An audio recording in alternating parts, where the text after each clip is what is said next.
આશ્રમની અંદર અમારા બાપુ સરસ મજાની રસોઈ મીન્સ કે શાક બનાવી રહ્યા છે. તમે જોઈ શકો છો. જો શાક સુધારીને રાખી દીધું છે, પાસે પાણીનો જગ પણ છે, મસાલા પણ રેડી છે અને ચૂલા ઉપર બનાવી રહ્યા છે. અને જો થોડીક રાઈ નાખી અને જોવે છે કે તેલ આવી ગયું છે કે નહીં. તો અમારા બાપુ છે ને સરસ મજાનું શાક બનાવે છે, જેને જોતા તમને મોઢામાં પાણી આવી જશે. તો તમે એકવાર અમારા આશ્રમે જરૂર આવો અને અમારા આ વૃદ્ધાશ્રમની મુલાકાત લ્યો. અને તમે જોઈ શકો છો કે અમારે અહીં ઘણા બધા વૃદ્ધો છે, 25 થી 30 છે, 35. હા જુઓ, હવે પાછા વધી ગયા છે, 35 મેમ્બર થઈ ગયા છે અહીંયા. તો ક્યારેક તમને ઈચ્છા થાય કે અમારે વૃદ્ધાશ્રમમાં મળવા જવું છે અને મળવું છે, તો હું તમને એડ્રેસ સાથે અને અહીંયાના લોકેશનનું જે મેન મા બાપનું ઘર વૃદ્ધા વિહાર આશ્રમ, બરાબર, તમે જોઈ શકો છો. અને આ ઓફિસના નંબર પણ છે, તમે વિઝિટ પણ કરી શકો છો, બરાબર.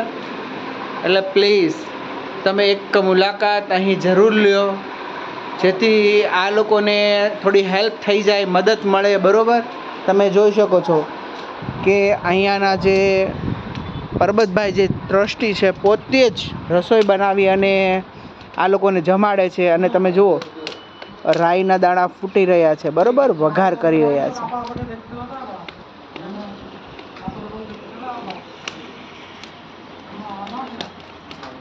રાઈ તડ તડ તડ તડ તડ તડ તડ થવા મળી છે, તેલ આવી ગયું છે.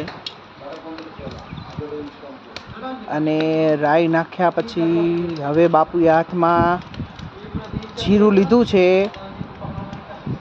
બરોબર. અને હવે જીરું નાખીને મસ્ત વઘાર કરવાના છે.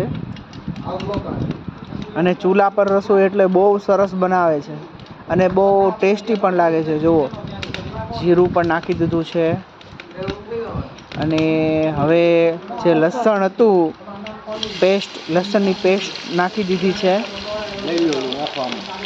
અને તમે જોઈ શકો છો કે અમારા આ બેન છે, બરોબર, એ એમને મદદ કરી રહ્યા છે. અને જો ધીમે ધીમે ફોડવા બધા જ ગલકાના તેલમાં તળાય અને વઘાર. જુઓ, સ્માઈલ બહુ મસ્ત આવે છે વઘારની,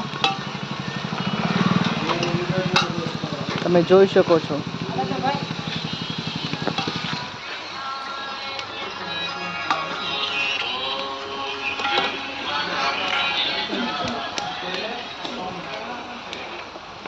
હલો, હા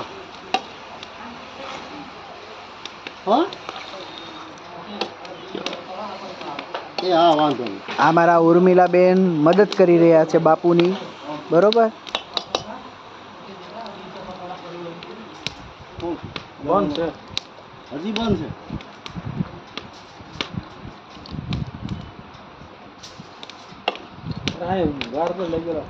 ફૂટ્યા બાજુ મને સીતારામ ચોકે આખું બે બાજુ ટ્રાફિક જામ.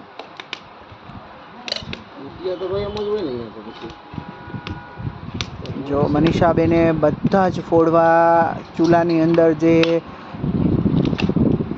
તપેલું હતું એમાં નાખી દીધા છે અને બાપુ બધું મિક્સ કરી રહ્યા છે. અને અમારા આ 35 મેમ્બર માટે સબ્જી રેડી કરી રહ્યા છે.